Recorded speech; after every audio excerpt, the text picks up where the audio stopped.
Hello again guys, and welcome back to this very special video for the virtual UK Games Expo.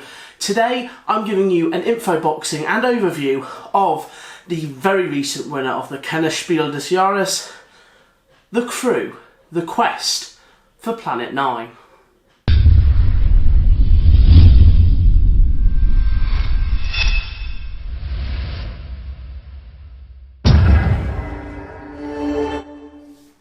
So you join me at the table with the very recent winner of the Spiel des Jahres, the Crew, the quest for Planet 9.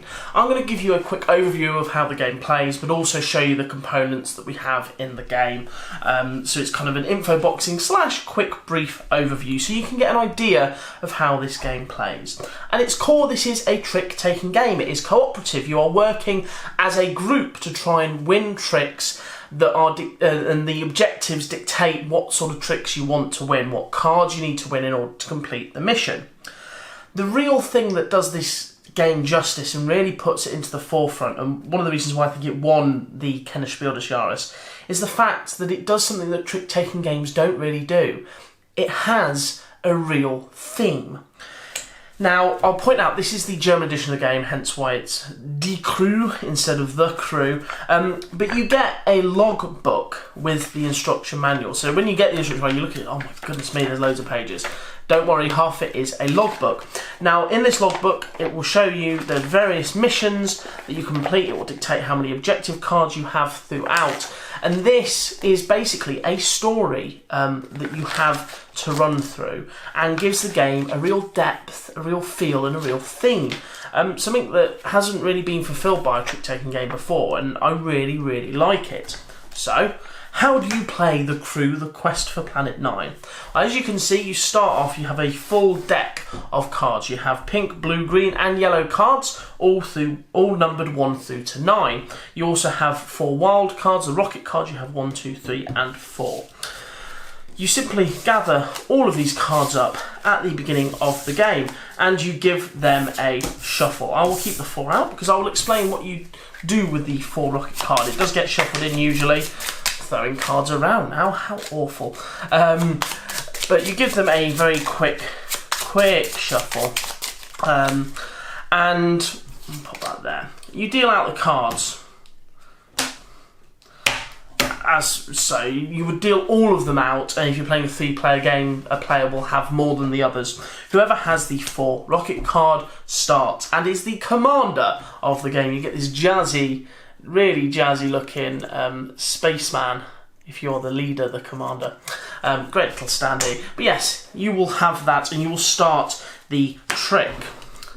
Whoever is the commander also has first pick of the objectives available. So, let's say there are 3 objectives available this game.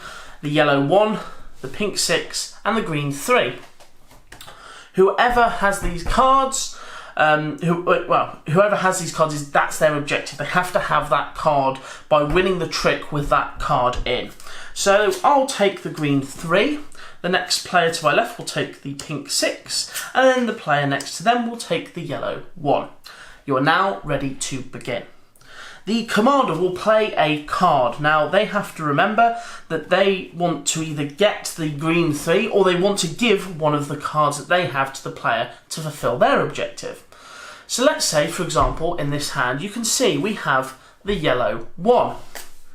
I play the yellow 1 into the middle as the start of the trick, and this player here, player 3, will be thinking, oh, I need that card to fulfill my objective. The other player can also see that. You can always see what cards people are trying to get. The key thing though is you cannot communicate what cards you have unless you use a communication token. More on that in a second.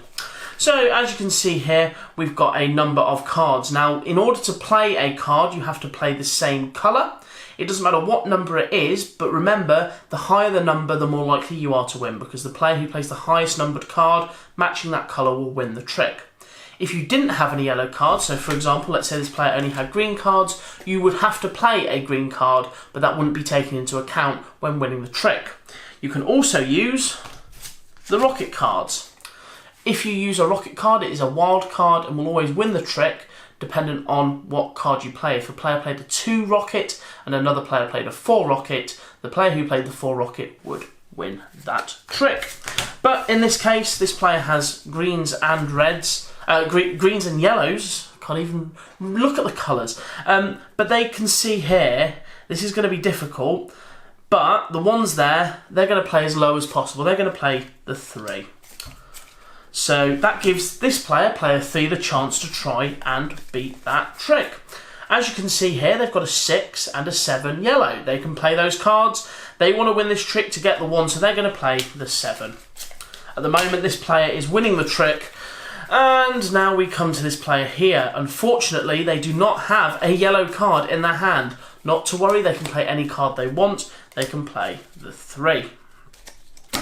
Now we get to the final trick. So we can see we have these cards here. They have been put in. The winner is the player 3 who played the 7, so they would take that trick into the hand. But key is the fact that they've won that card. This is essentially the base of the game. You add into this the story, and then you have a game that can be incredibly challenging, incredibly frustrating, but really, really fun. You can see here you've got various tokens. I spoke about the communicator tokens. You can use these to communicate what sort of cards you have. However, there are certain specifications to communicating cards. You cannot just communicate any sort of card.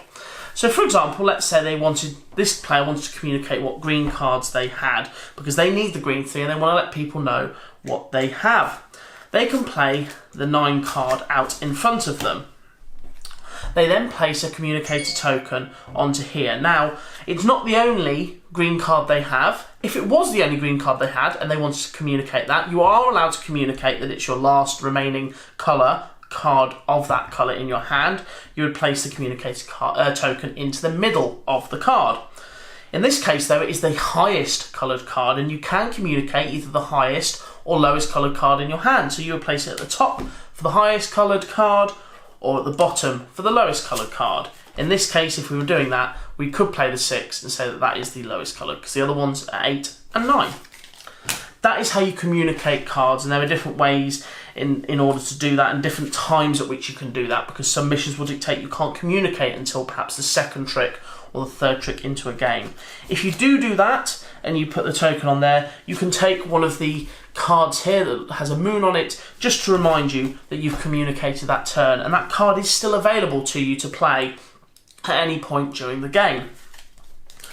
Players will have one communicator thing per trick if the mission allows. You also have the distress token. If the players are finding it hard to finish the trick, or they're really struggling, you can play the distress token during that mission to basically exit and just say, yeah, we'll pass this trick, and kind of just make your life a little bit easier. You have various objective cards as well. As I say, these are all dictated on these little cards and match the cards that you're playing with. That, everyone, is the Crew, the quest for Planet 9. This, as mentioned, won the Kennerspiel des Jahres, so it's got that seal of approval in a way. I've really enjoyed this, and a lot of other people have as well. It's certainly a favourite for people this year, and I think the fact that it is a card game with such a deep theme with the missions really gives it a thumbs up from myself and the Zatu team. If you want to get hold of this, it is on our website now. I can imagine this is going to sell like hotcakes considering the awards it has received. So do go and take a look. As mentioned, this is the German edition, so don't panic. You will be getting the English edition when you order online. That is at zatu.co.uk. Thank you very much for watching, guys. Do enjoy Virtual UK Games Expo. It's great that we are able to have an event like this and do it virtually. It is perhaps not as good as going to the NEC, but with everything as it is, it's great that we have the opportunity to all come together as creators, as board game enthusiasts, as publishers, and all enjoy a weekend of board gaming. Thanks for watching, guys. Enjoy the show, and as always, I'll see you all next time.